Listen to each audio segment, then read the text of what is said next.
우리 한번 서로 인사하도록 하겠습니다. 은혜 받읍시다. 네, 네. 여러분 한 주 동안 잘 지내셨습니까?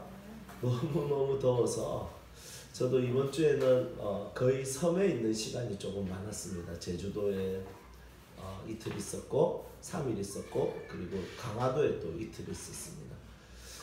이 남방 끝에 있었고 북방 끝에 있는 지역이지만 똑같이 덥더라고요.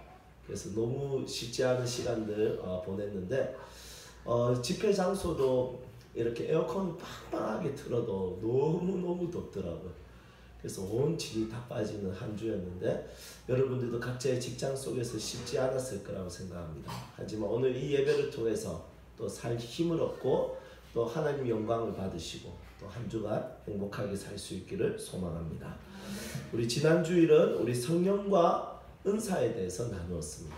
성령과 은사에 대해서 나눌 때 하나님께서 우리들에게 은사를 주십니다. 하지만 여러 가지 다양성을 가지고 주십니다. 그래서 우리가 하나님께 은사를 구하는 것은 매우 합당한 것입니다. 나에게 이 능력이 조금 부족하다 싶으면 하나님께 능력을 구하면 하나님은 능력을 주시는 분이십니다.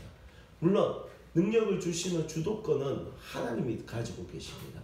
우리는 성령을 이용하거나 도구화는 시킬 수 없습니다. 왜냐하면 성령은 에너지가 아니라 성령은 인격이기 때문입니다. 하나님이세요.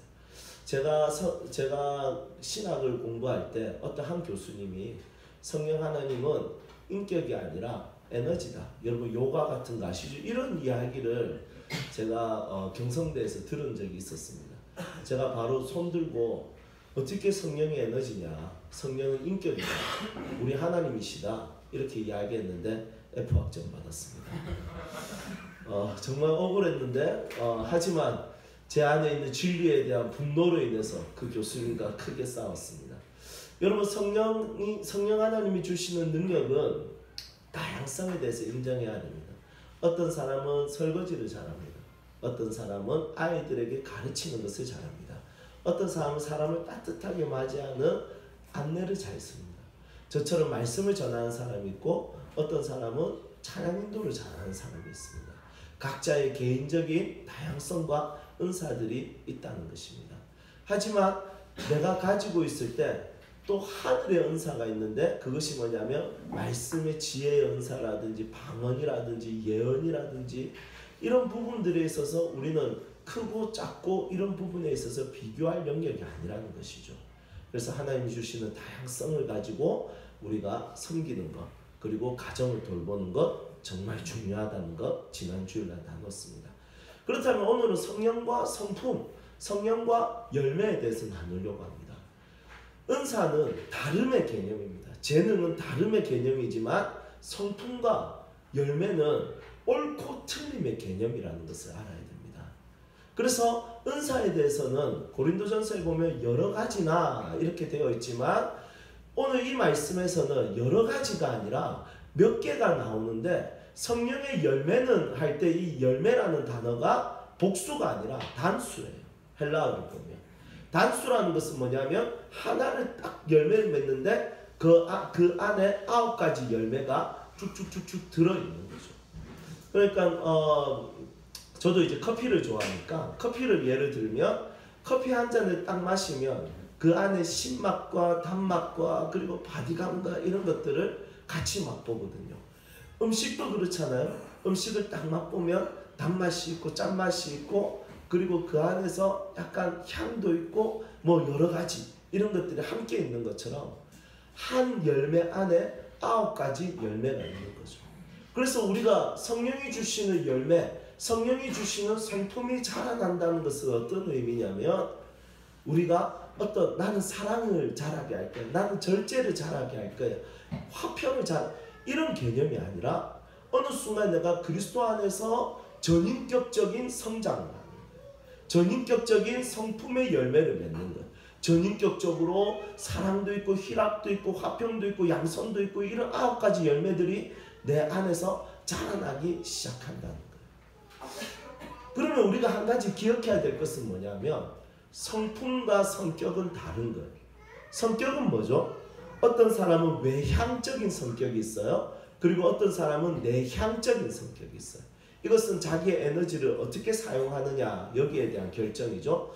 저는 MBTI 검사를 하면 내향적 성격이 나옵니다. 안 믿으시죠? 예, 사역하면서 만들어진 게 이제 외향적 성격. 저는 되게 내성적인 사람. 저는 사람들과 만날 때 에너지를 받는 게 아니라 혼자 있을 때 에너지 받고, 그리고 사람들 만날 때 에너지를 사용하는 편입니다. 그런데 어떤 사람은 혼자 있으면 에너지가 줄어들고 또 사람들과 같이 있으면 에너지가 나타나는 사람들도 있습니다. 그리고 두 번째 성격은 뭐냐면 감각과 직관입니다. 정보를 수집하는 방법이죠. 어떤 사람은 오감으로 정보를 수집합니다. 언제 어떻게 왜 무엇을 눈, 코, 입 이런 관찰을 가지고 정보를 수집하는 사람이 있고, 또 어떤 사람은 육감으로, 그러니까 우리 육감을 조금 우리가 더 이렇게 와닿게 설명할 수 있는 한 단어가 있다면 촉으로 이렇게 정보를 수집. 내 남편이 지금 이상한데 용돈을 숨겨놓은 촉으로 다 끄집어낼 수 있는 예, 이 촉이죠. 그리고 세 번째 뭐냐면 사고와 감정입니다. 결정을 내리게 하는 동기입니다. 사고는 뭐냐면 통계를 통해서 결정을 내리고요. 감정은 뭐냐면 관계를 통해서 결정을 내립니다. 우리 교회도 정말 성격이 다르거든요. 어떤 사람은 일을 위해서 결정을 내리고요. 어떤 사람은 사람을 잃지 않기 위해서 결정을 내립니다. 제가 이번에 수련회 간 어떤 부장 집사님은 정말 이렇게 이야기하더라고요. 자기가 올해 초에 했던 말이 있다. 선생님들, 저는 부장인데 저는 선생님들 안 챙깁니다. 선생님들은 알아서 살아남으십시오. 저는 고등부를 위해서 죽을 때까지 일을 할 겁니다. 그러니까 통계적으로 이 사람은 통계를 따르는 거죠. 일에 있어서 손익분기점이 정확합니다.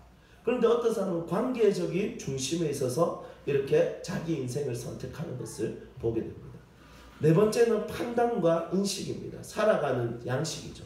어떤 사람은 계획을 세워놓고 쭉쭉쭉 살아가는 사람이 있고, 어떤 사람은 유연성을 가지고 언제든지 바꿀 수 있는 사람이 있습니다. 여러분들은 이 네 가지 중에 어떤 사람입니까? 한 가지만 한번 거수를 해보도록 하겠습니다. 나는 외형적인 사람이다. 외형과 내형 중에 나는 외향적인 사람. 예, 김도환 전사님, 김현철 집사님. 다 내성적. 그래서 찬양할 때 손 안 드시는 거예요. 자, 난 내향적인 사람이다.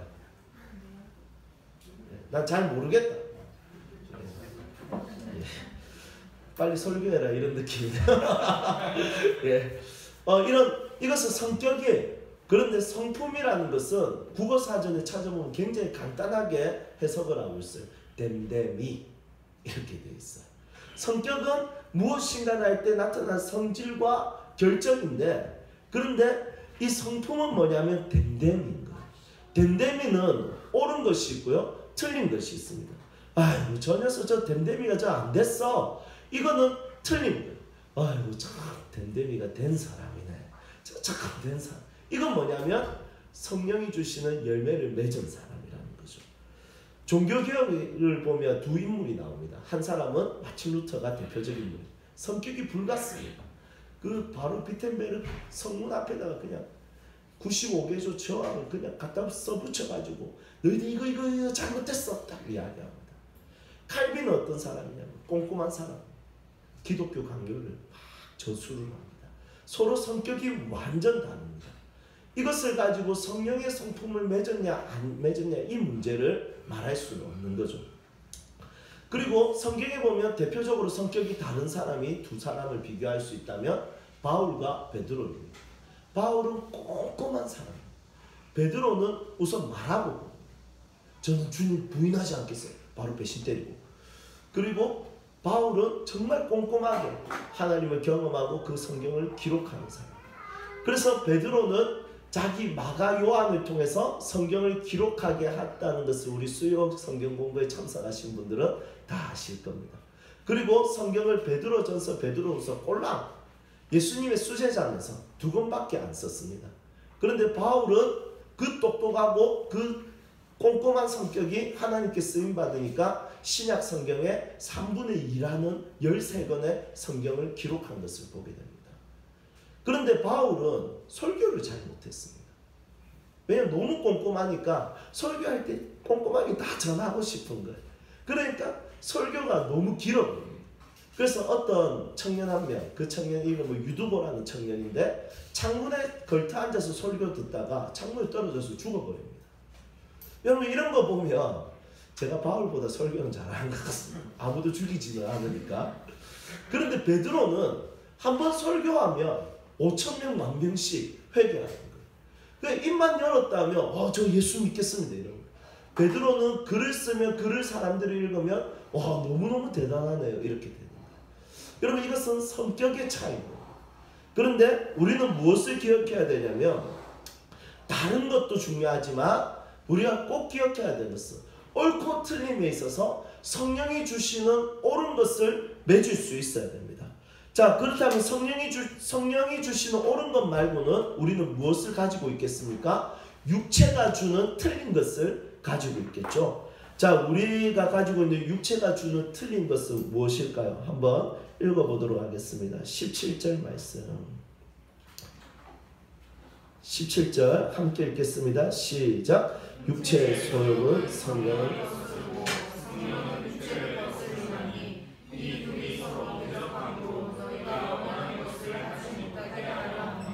아멘. 여러분 두 가지 열매가 있는데 하나는 뭐냐면 성령이 주는 열매가 있고 하나는 육체가 주는 열매가 있는데 이 두 가지가 딱 부딪히면 어떻게 되겠습니까? 원수가 되는 거예요. 대적이 되는 거예요. 그래서 내 육체가 주는 내가 가지고 있는 본성이 주는 열매는 성령이 주는 열매, 하나님이 주시는 열매, 성령 하나님께서 나를 지배했을 때 주시는 열매와 다른 열매를 맺게 하시는 거예요. 자, 19절에서 21절 보도록 하겠습니다. 제가 19절 읽고 우리 형제들이 20절 읽고 자매들이 21절 읽겠습니다. 육체의 일은 분명하니 곧 음행과 더러운 것과 호색과 우상숭배와 술술과 원수 맺는 것과 분쟁과 시기와 분냉과 땅 짓는 것과 분열함과 이단과 수주함과 방탕함과 도구와 같은 것들이라. 전에 너희에게 경계한 것 같이 경계하노니 이런 일을 하는 자들을 하나님의 나라를 유혹으로 받지 못할 것이며. 아멘.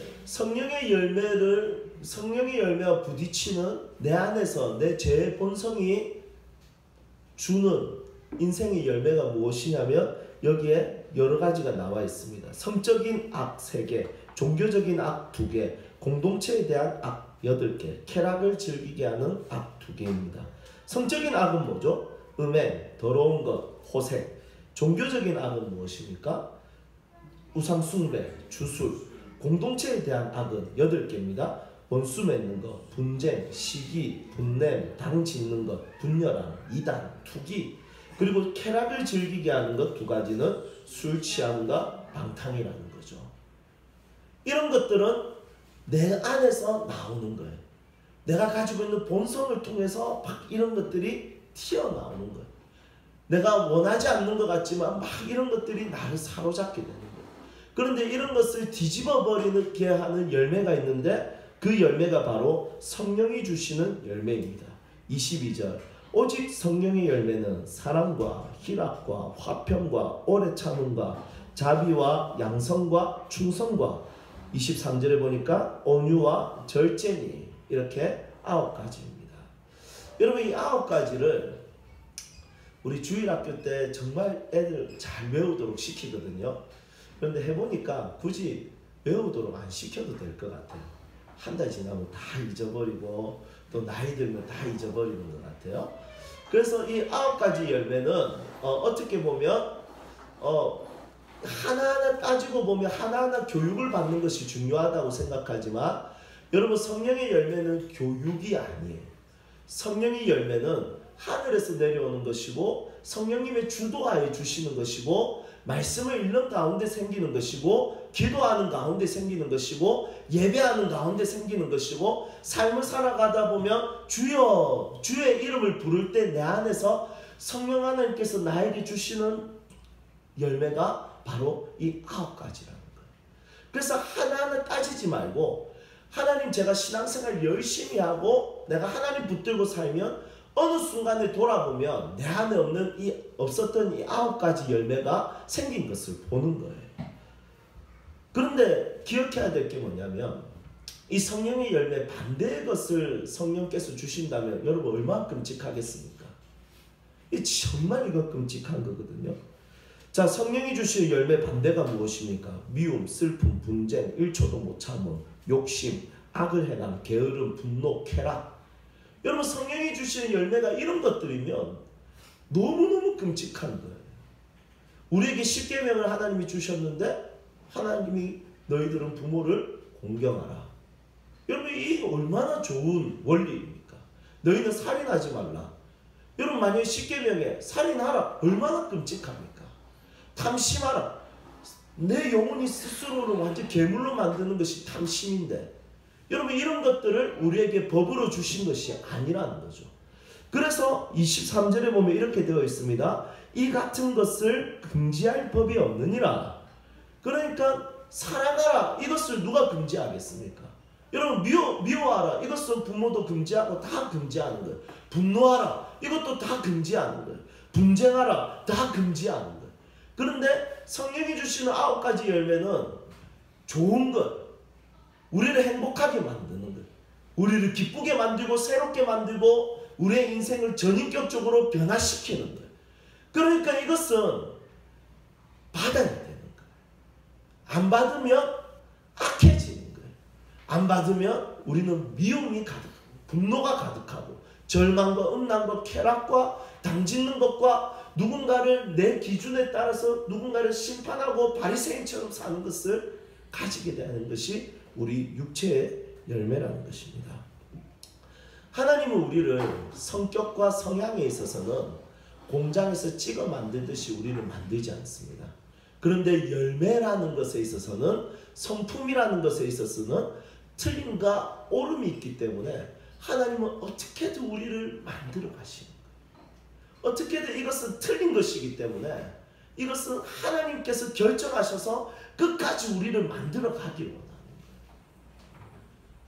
왜냐하면 주님은 틀린 것을 고치시는 거예요. 주님은 옳지 않은 것을 어떻게든 뜯어 고치시고 새롭게 하시는 분이기 때문입니다. 그런데 오늘 이 말씀에서 우리가 또 살펴봐야 될 것이 있습니다. 성령이 주시는 사랑과 희락과 화평과 이런 9가지 열매는 성령에 뭐라고 되어 있습니까? 열매라고 되어 있습니다. 열매는 하루아침에 맺을 수 있습니까? 열매는 하루아침에 맺는 것이 아니라 열매는 1년에 딱 한 번 맺는 거예요. 열매를 맺으려면 기다림이 필요합니다. 그래서 열매는 맺으려면 오래 걸립니다. 자, 옆에 있는 사람들 한번 보십시오. 앞뒤에 있는 사람들 한번 보시고 또 자기 와이프와 자기 아내 와이프와 아내가 똑같은 말입니까? 남편을 한번 보시고 또 자기 자녀를 한번 보십시오. 신앙생활을 이렇게 열심히 하는데 이렇게 사랑이 없을 수가 있나? 이렇게 희락이 없을 수가 있나? 얼굴에 항상 짜증이 가득해 보이고 항상 양선이 아니라 악을 행하는 걸 즐거워하고 어떻게 이렇게 사람이 안 변하나? 여러분 이런 생각이 들 수도 있습니다. 여러분 그럴 때 기억해야 됩니다. 열매는 하루아침에 맺는 게 아니라 우리의 전 평생을 다해서 성령께서 우리를 만들어 가시는 거예요. 여러분 이 1년의 계절을 한번 보십시오. 열매가 지고 나면 겨울이 찾아와요. 여러분 인생의 고난을 겪어야지 열매를 맺을 수 있습니다. 그리고 봄이 찾아옵니다. 황사를 경험해요. 그리고 그 안에서 새싹이 자라나는 것을 봐야 돼요. 그리고 여름이 오요. 이 뜨거운 햇빛을 완전 온몸으로 받아야 됩니다. 고난이죠. 아픔이죠. 괴로움이죠. 이런 것들이 하나하나 쌓이는 것을 통해서 성령님은 그 가운데 상처로 남기는 것이 아니라 열매로 남기는 것이죠. 우리가 가지고 있는 본질상으로는 분명히 겨울이 오면 우리는 상처를 받을 사람이에요. 황사가 오면 우리는 상처를 받을 사람이에요. 뜨거운 태양빛이 비치는 그 절망스러운 일이 우리에게 다가오면 우리는 상처가 남을 사람이에요. 그런데 성령 하나님은 어떠냐면 분명히 상처를 남길 그 어려운 상황들이 우리를 상처로 남기는 것이 아니라 열매를 맺게 하는 거예요. 뜨거운 태양빛이 오래 비치고 뜨거우면 뜨거울수록 과일의 당도가 올라가듯이 우리의 모든 고난이 성령께서 함께 하시는 것을 통해서 이 9가지 열매들이 만들어져 가는 것이에요. 여러분들의 인생 가운데 수많은 고난과 어려움과 아픔이 있을 것입니다. 나는 너무 괴로웠어. 그것 때문에 나는 삐뚤어질 거야. 여러분, 이것이 우리 인생에 만들어 놓은 결과가 아니라 성령이 역사하셔서 당연히 저 사람은 저 정도는 삐뚤어야 되는데, 당연히 저 사람은 정말 어려운 마음으로 지쳐야 되고 절망하고 낙심해야 되는데 성령이 함께 하시니까 더 강해지고 더 하나님 앞에서 서려고 하는 거예요. 더 사랑을 베풀려고 하는 거예요. 9가지 열매들이 탱글탱글하게 만들어집니다. 당도 높은 열매가 되어가는 것이죠. 우리 사랑하는 세움 식구들 모든 분들이 재능만 많은 사람들이 아니라 시간이 지나면 지날수록 만들어져가는 열매로 당이 높아가는, 그리고 누군가가 맛을 봤을 때 행복을 줄 수 있는 그런 하나님의 식구들이 되기를 주님의 이름으로 축복합니다. 이 시간 말씀 한 절 찾아보도록 하겠습니다. 베드로전서 1장 4절 우리 같이 읽고 오늘 말씀 마무리하도록 하겠습니다.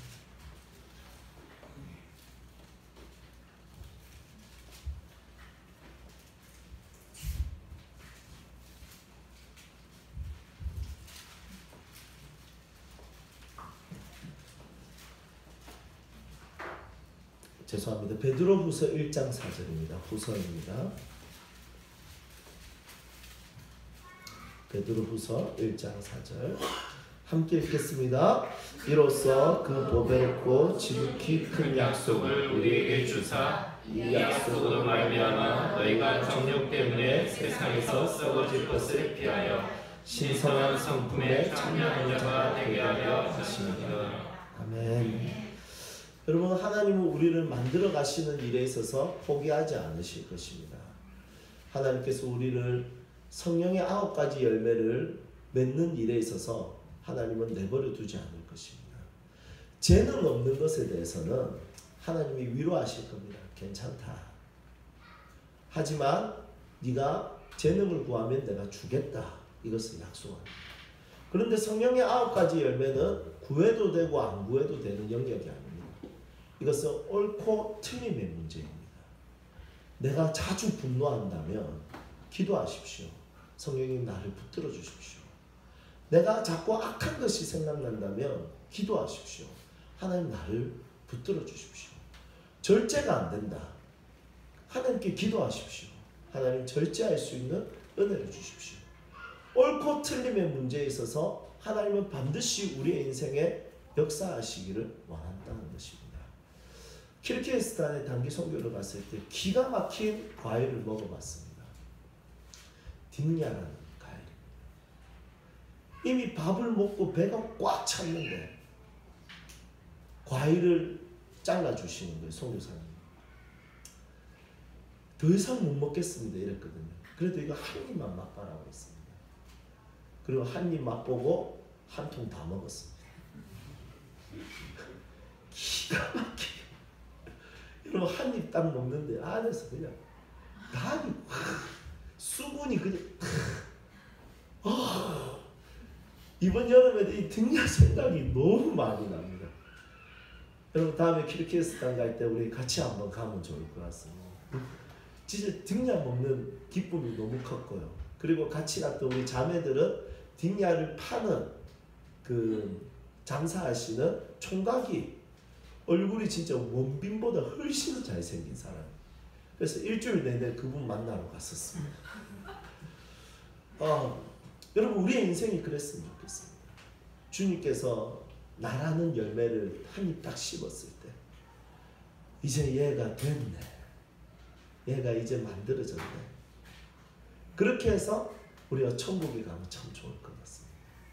그래서 우리가 가장 마지막 순간에 우리가 죽는 그 순간이 한 가지 비전과 꿈이 있다면 가장 예수님 닮은 모습으로 천국에 들어갈 수 있으면 행복할 것 같습니다. 그리스도 안에서 이 성령의 열매를 맺을 수 있는 인생 되기를 주님의 이름으로 축복합니다.